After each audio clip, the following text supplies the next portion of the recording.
Caminar. Yo he caminado. He caminado mucho esta semana. Tú has caminado. Has caminado más de lo normal. Él, ella, usted ha caminado. Ella ha caminado sola por la zona. Nosotros, nosotras hemos caminado. Hemos caminado sin darnos cuenta del tiempo. Vosotros, vosotras habéis caminado. Habéis caminado muy poco últimamente. Ellos, ellas, ustedes han caminado. Ustedes han caminado todo el recorrido.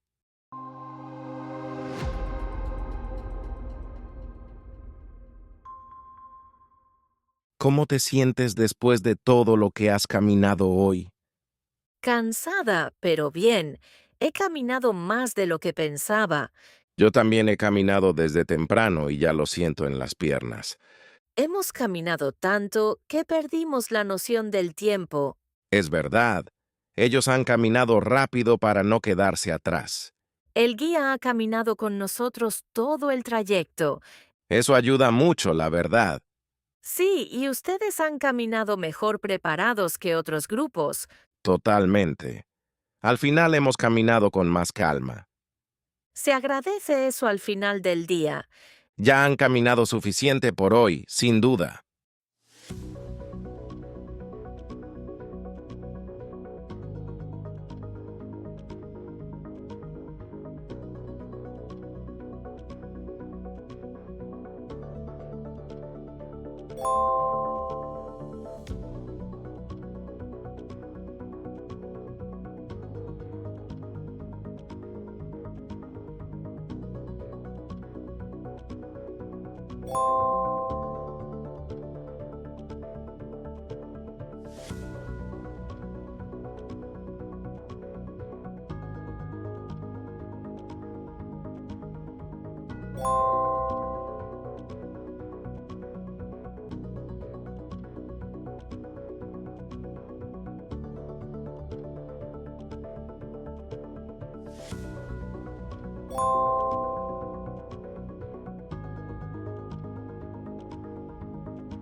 Congrats! Let me know in the comments how you did. Need a review? Rewatch the video and retake the quiz. Check the description for more awesome Spanish learning content from Gritty Spanish. Don't forget to like, subscribe, and share.